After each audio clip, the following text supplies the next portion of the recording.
In today's pup news, Deadline report that both PAW Patrol and Rubble and Crew have been renewed for a further 2 seasons. Of course, with season 12, PAW Patrol went from 26 episode seasons to 13, so this is only the equivalent to a single season renewal, the way things used to be, with the same applying to Rubble and Crew.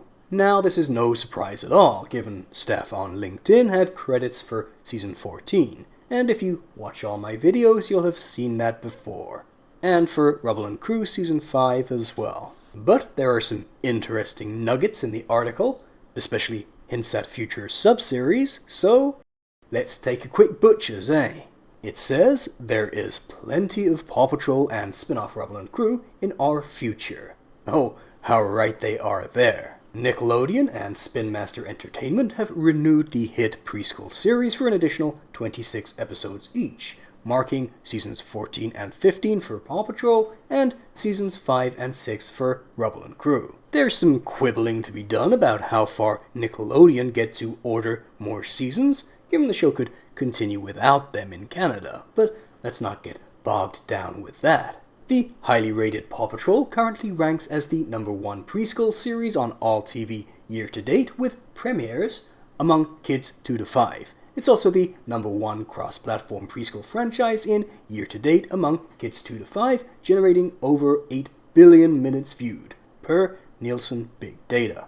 Now, those figures are slightly confusing. Nielsen tracks US stats and have pretty consistently listed Bluey as substantially more highly viewed there, which is why the with premieres caveat gets added.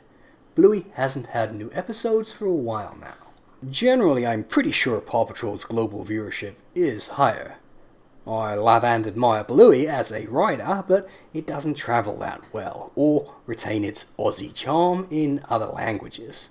Still, Nielsen just covers the US.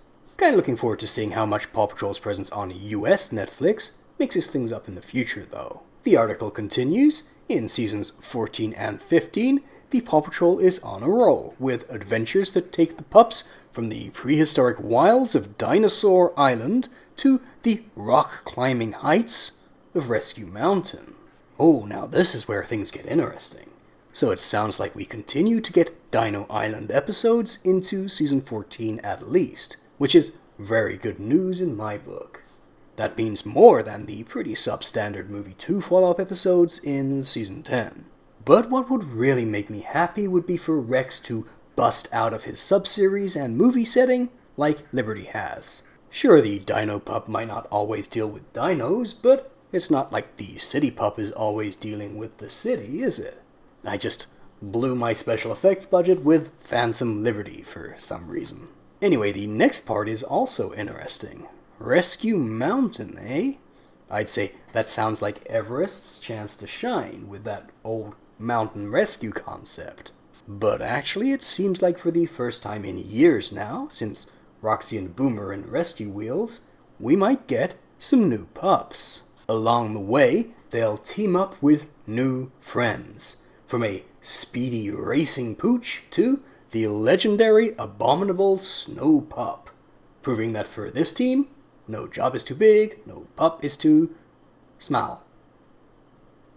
Small. Very curious, very curious. A racer? We've had Ready Race Rescue, of course, but perhaps we go back to the idea for a reimagining.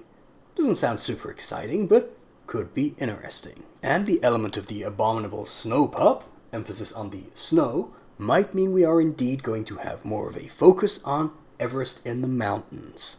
We'll see. Also, just as I told you guys, we're probably not continuing the pattern from Air Rescue, Fire Rescue, and Search and Rescue. It was pretty obvious, but there's still some denial. The ground crew aren't likely to get focused subseries. Or movies. But hey, maybe the racing subseries is about Rocky being the star in the pit stop. It's not impossible. His garage has a woefully underused test track after all. We continue. In the upcoming 5th and 6th seasons of Rubble and Crew, fans will strap on safety gear and get ready for demolition, as Builder Co's construction heroes become the Wrecking Crew, moving from construction to destruction. They're not putting things up, they're smashing, bashing, and crashing things down. So I guess Motor gets the focus here. Or it could be like Sea Patrol, and with every other member taking on her unique role, she gets a bit sidelined.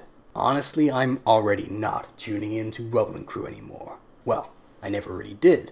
And it sounds like they're short on ideas after building, skyscrapers and such already. The article finishes up with some US-specific airing info, which isn't super relevant since, in the great majority of cases, Canada airs the episodes first. So, that's it. Some very interesting morsels, and I'm happy we're getting more Dino Island. I'm interested if it's going to be Everest's time to shine. And I guess this racing idea, well, the new puppet introduces might be a new favorite. We'll see. Click here to see my in-depth review of Movie 2, or to see the first fan animation that used the new characters Roxy and Boomer. Why not click here? Let me know what you think of this pup news too, and I'll see you guys again next time.